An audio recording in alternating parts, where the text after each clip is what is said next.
अस्सलाम वालेकुम एवरीवन। कैसे हैं आप सब लोग? उम्मीद करती हूँ कि आप सब लोग ठीक ठाक होंगे। आज मैं आपके लिए बहुत ही मज़ेदार सी फ़िश की रेसिपी लेकर आई हूँ, जो बहुत ही मज़ेदार बनकर तैयार होती है। और आप इस तरह से फ़िश को बनाएंगे तो जो लोग फ़िश खाना पसंद नहीं करते वो भी बहुत शौक़ से खाएंगे। आज हम बनाने जा रहे हैं बहुत ही क्रिस्पी और मज़ेदार सी फिंगर फ़िश। तो चलें ये मज़ेदार सी रेसिपी बनाना शुरू करते हैं। क्रिस्पी और मज़ेदार सी फिंगर फ़िश बनाने के लिए यहाँ मैंने 650 ग्राम्स का फ़िश फिले लिया था, जिसको मैंने अच्छी तरह से वॉश करने के बाद इसको लंबाई में काट कर रख लिया है। चलें अब इसको बनाना स्टार्ट करते हैं। इसको उठाकर साइड पे रख देंगे। अब यहाँ मैंने एक बाउल में 2 गिलास पानी लिया है। इसके अंदर हम 2 टेबल स्पून सिरका ऐड करेंगे। सिरके को पानी में अच्छी तरह से मिक्स कर लेंगे। सिरके को पानी में मिक्स करने के बाद हम इसके अंदर फ़िश ऐड कर देंगे। फिंगर फ़िश को पानी में ऐड करने के बाद हल्का सा मिक्स कर लेंगे। अब हम इसको 5 मिनट के लिए पानी में सोक करके रख देंगे और इसको कवर करके रख देंगे 5 मिनट के लिए। फिंगर फ़िश को मैंने 5 मिनट के लिए कवर करके रखा था। अब हम इसमें से फ़िश निकाल लेंगे। 5 से 6 पीस हम निकालेंगे। उनको हाथ से अच्छी तरह से प्रेस करके इसका पानी निकाल देंगे। अच्छी तरह से प्रेस करेंगे। ये देखें, मैंने इसको अच्छी तरह से प्रेस किया है और ये बिल्कुल भी टूटी नहीं है। बस इसी तरह हम बाकी सारी फ़िश भी पानी में से निकाल के रख लेंगे। यहाँ मैंने सारी फ़िश पानी में से निकाल कर रख ली है। अब हम इसको मैरिनेट करेंगे, जिसके लिए हम इसको एक बाउल में ट्रांसफ़र कर देंगे।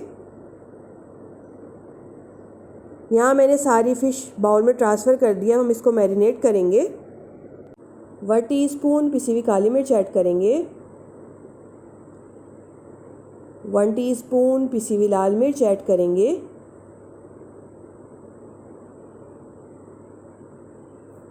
1 टीस्पून कुटी हुई लाल मिर्च ऐड करेंगे। मिर्ची आप मेरे से कम या ज़्यादा कर सकते हैं। 1 टीस्पून हम इसके अंदर नमक ऐड करेंगे। आप अपने टेस्ट के अकॉर्डिंग ऐड कर लीजिएगा। 1 पिंच हम इसके अंदर ज़र्दा फूड कलर ऐड करेंगे, इससे इसमें बहुत अच्छा कलर आ जाएगा। 1.5 टेबल स्पून हम इसके अंदर लेमन जूस ऐड करेंगे। 1.5 टेबल स्पून लहसुन अदरक का पेस्ट ऐड करेंगे। 1 टेबल स्पून सिरका ऐड करेंगे। 2 टेबल स्पून हम इसके अंदर कॉर्नफ्लोर ऐड करेंगे, इससे इसमें बहुत अच्छी बाइंडिंग आ जाएगी। 3 टेबल स्पून हम इसके अंदर मैदा ऐड करेंगे। इन सारी चीज़ों को ऐड करने के बाद हाथ की मदद से इसको अच्छी तरह से मिक्स कर देंगे। सारी फ़िश पे इसको अच्छी तरह से लगा देंगे। फ़िश पे मैंने सारे मसाले अच्छी तरह से लगा दिए हैं। अब हम इसके अंदर एक अंडा ऐड करेंगे। अंडा ऐड करने के बाद भी इसको अच्छी तरह से मिक्स कर लेंगे। फ़िश पे अच्छी तरह से कोट कर देंगे। बहुत ही मज़ेदार ये फ़िश बनकर तैयार होती है। आप लोग ज़रूर ट्राई करिएगा। यहाँ मैंने फ़िश पे सारे मसाले अच्छी तरह से लगा दिए हैं। अब हम इसको 15 मिनट के लिए कवर कर देंगे, ताकि अच्छी तरह से मैरिनेट हो जाए। आप चाहें तो इसको फ़ौरन भी बनाकर तैयार कर सकते हैं। अब यहाँ मैंने 15 मिनट के लिए फ़िश को कवर करके रखा था। ये अच्छी तरह से मैरिनेट हो गई है।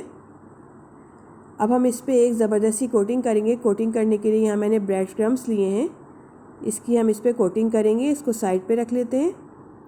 अब यहाँ से हम एक फ़िश का पीस उठाएंगे, इसको ब्रेड क्रम्स में अच्छी तरह से कोट कर लेंगे।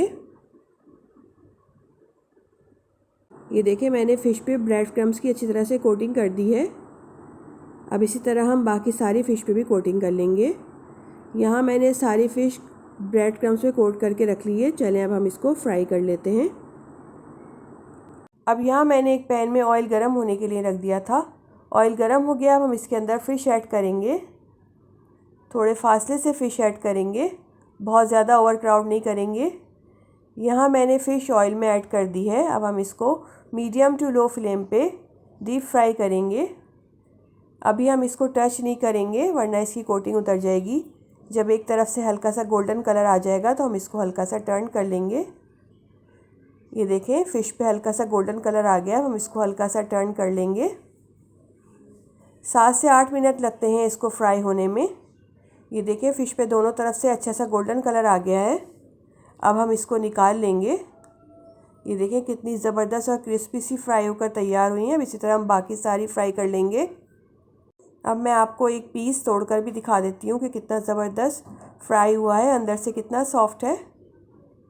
बहुत ही मज़ेदार सी क्रिस्पी फ्राई फ़िश बनकर तैयार हो गई है। बहुत ही मज़ेदार बनती है। आप इसको केचप के साथ एंजॉय करें या चटनी के साथ, बहुत ही मज़ेदार लगती है और दावतों के लिए तो ये आइडियल डिश है। रेसिपी अच्छी लगे लाइक करें, फैमिली एंड फ्रेंड्स में शेयर करें और मुझे दीजिए नेक्स्ट वीडियो तक के लिए इजाज़त। अल्लाह हाफ़िज़।